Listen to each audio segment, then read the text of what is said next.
best background story, I think, is obvious. It was John Sherritt for his Royal Enfield story. Yeah, yeah. Very nicely equipped and very nice history behind that bicycle. Thank you, sir. Nothing like rusty, trusty English iron. And lots of it, too. Not exactly the lightweight that Peter has, but this is a 1941 Royal Enfield Clubman. And we all know what was going on in 1941, especially in England. Those were dark days. Those were times when there were no automobiles, sporadic bus service. Spitfires and Hurricanes ruled the skies. But people still had to get around. People had to go to school. People had to get to the stores. People had to get to the airfield. People had to get where they had to get. Train service wasn't always available, but if you had a bicycle, you could get there. And this is part of that story. So Royal Enfield didn't always make the best bicycles. Their slogan was built like a gun. I prefer to call it as heavy as a gun. Here it is in its original glory. In fact, it was so original, the front tire was still a Dunlop War Grade. And I contemplated trying to use it, but decided not to. I put new tires on it. And there's plenty of other odd things about this, in that, you know, a bicycle has 4 pedal rubbers. Well, they replaced one at some point along the line. So there's one that's not so worn out as the rest. It has 4 wing nuts. None of them match. Not a single one. They're all 4 are different. I also have to point out the fact their slogan, of course, was made like a gun. And if you look in the chain ring, there's the guns. There's 3 big artillery pieces showing off right there in the chain ring. The fenders were not white because during the war, England repealed the MOT patch, the white patch in the rear fender. That was repealed. But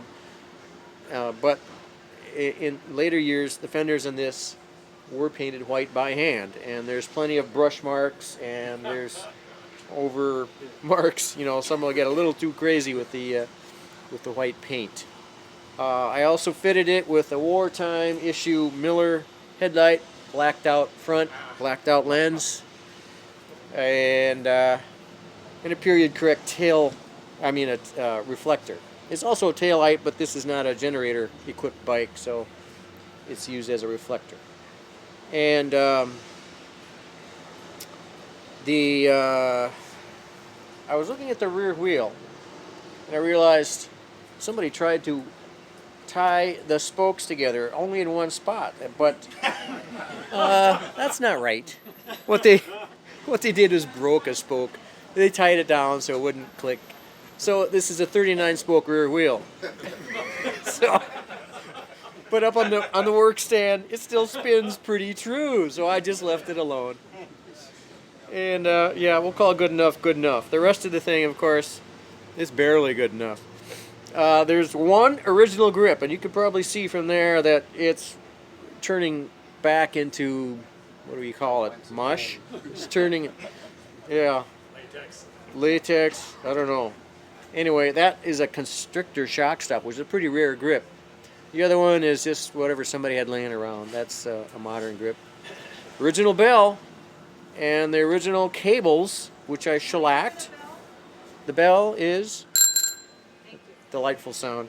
And I got to thank Mark Stonich. There he is. He's the one that replaced the core of the cables. The housings I wanted to reuse because they're cloth covered. And I like the fact when you shellac a cloth covered cable, it looks like wood. So anyway, Mark replaced the cores, put barrel ends on both, and they're different end to end. So there's 2 different barrels on 2 different cables. And the derailleur, which has been bringing a lot of attention. If you got the view, you can see it going in and out.